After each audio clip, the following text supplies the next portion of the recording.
people? Welcome back. You don't know this is the streets.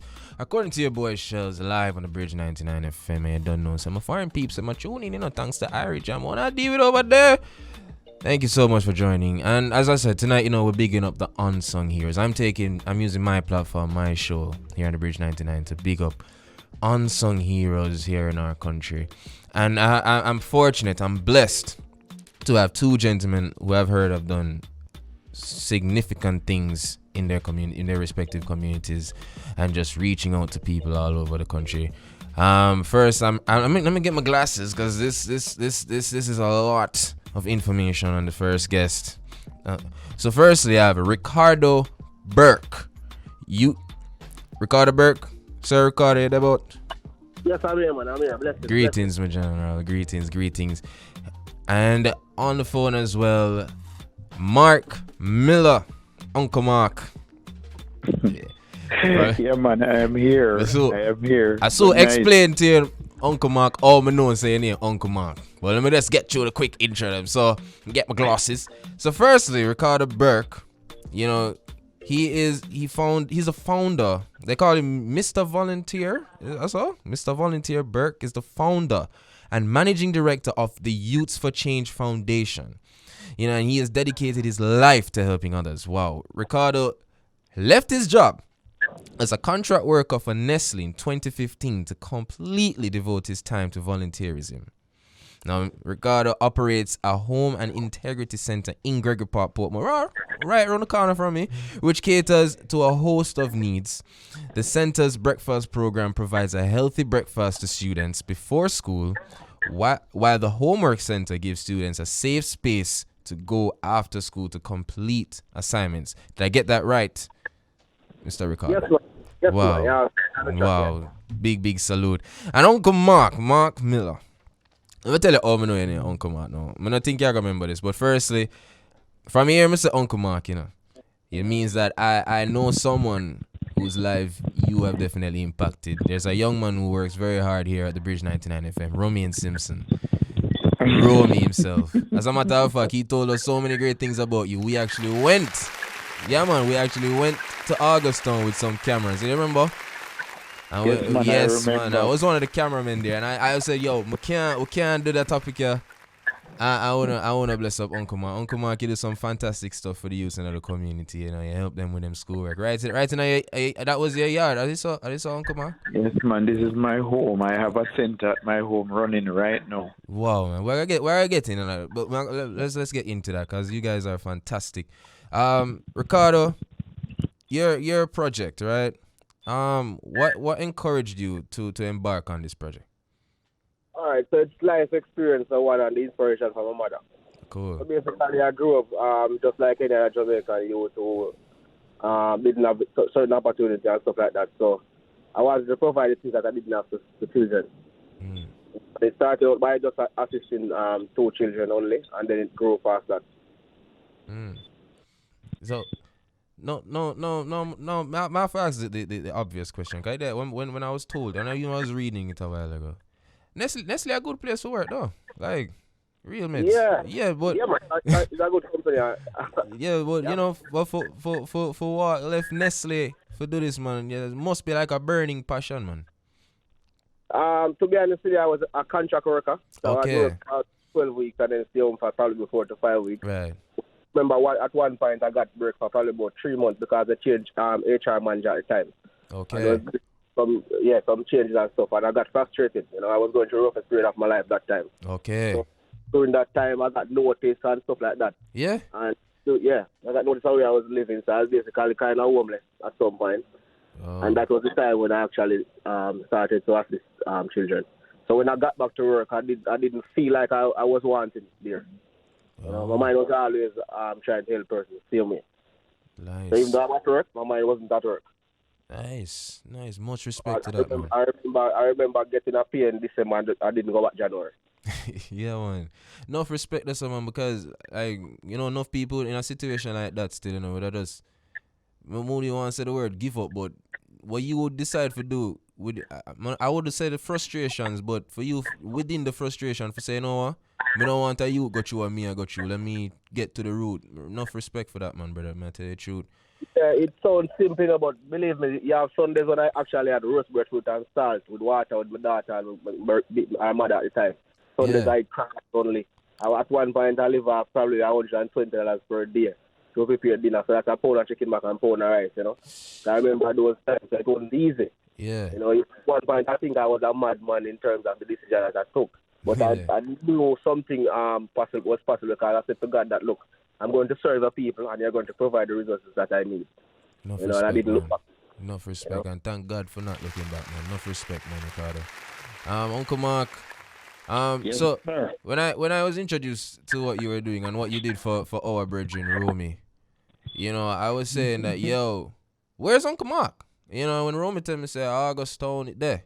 And yeah, do your thing up there. So, I'm gonna ask you the same question. What inspired you to embark on the project and to keep it, you know, where you are there in August Town? So I'm a teacher by profession. So Okay. I at the Augustine Primary School. So what happened is that a lot of children from my community, my space, they can't read, should I say, not couldn't, but can't read Okay. and write because most of them, the parents themselves, can't read and write, and that has inspired me to pick up the baton and say that I am going to make sure that at least one person from my community make it to University of the West Indies, which is close by. Right. Yeah. Well, so far I had more than one, at least about 9 Nice. persons Congratulations, man. making it through to UE and graduated and working now today Congrats. and having their own families and so forth. Nice. And also, too, I want to thank my grandmother who was passed off.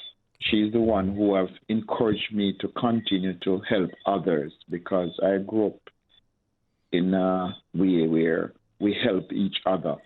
Where my grandmother, I see my grandmother taking in people who is not a part of the family and, you know, help them by giving them food and so forth.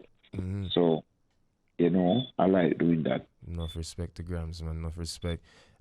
Ricardo, you know, we just heard the whole Uncle Mark say, you know, him get to witness some of his kids. 9 of them, as a matter of fact, you know, go to UA and thing. What are some of the success stories your program, you know, has witnessed? As a new again? No, like your kid, the kids that you cater to in your foundation, yeah. So I just said that just 2 days ago, 2 or 3 days ago, 6 result came out. Right. We actually have a person, a young lady who completed the Immaculate with HCXC's 5 distinction, and we have actually engaged her from she was in grade 5. So we had a spelling bee competition at Burke Park Primary School, which started at that time with grade 5, and she won it in grade 5 and then won it in grade 6 again and move on to high school. And then she also moved on to join our youth club as well. So that's a success story. We have many others. We have a young man that went to ELS last year and came out with HCXC, and that is not a norm for ELS last year. Yeah, man. So we have many more success stories like that. But for me personally, we don't just count academics as success story. You know. Thank you. Yeah, the development overall of an individual and charging a positive part is successful story as well for us. It's not just the academics and that's it.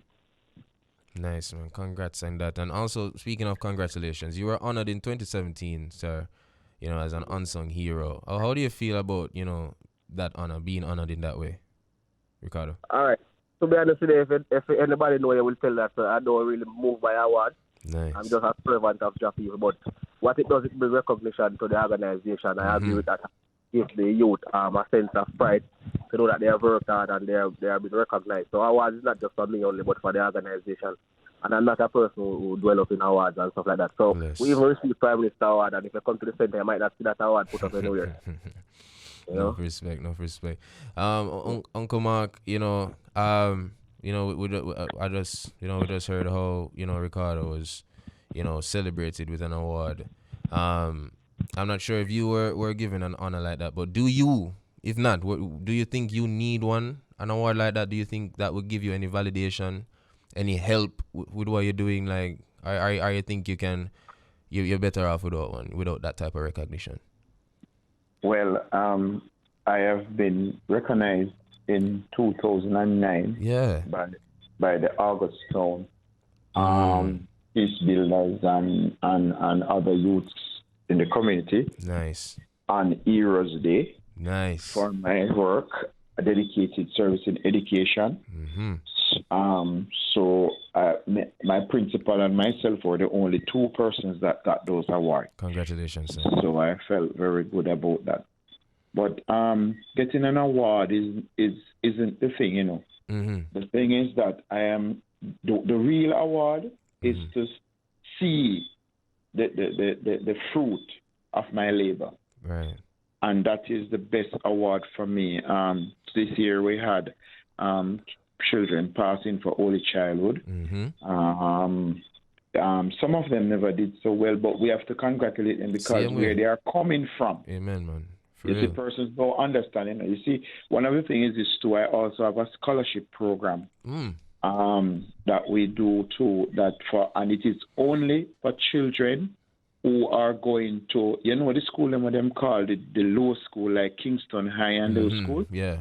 Those are the school I'm recognizing. You see, the big top school, then people always recognize those schools and not recognizing that children pass for are being placed at Dallas or those type of school where people don't check for. Overlook, yeah. So I have a scholarship program for that. So that those children will not get no big grades.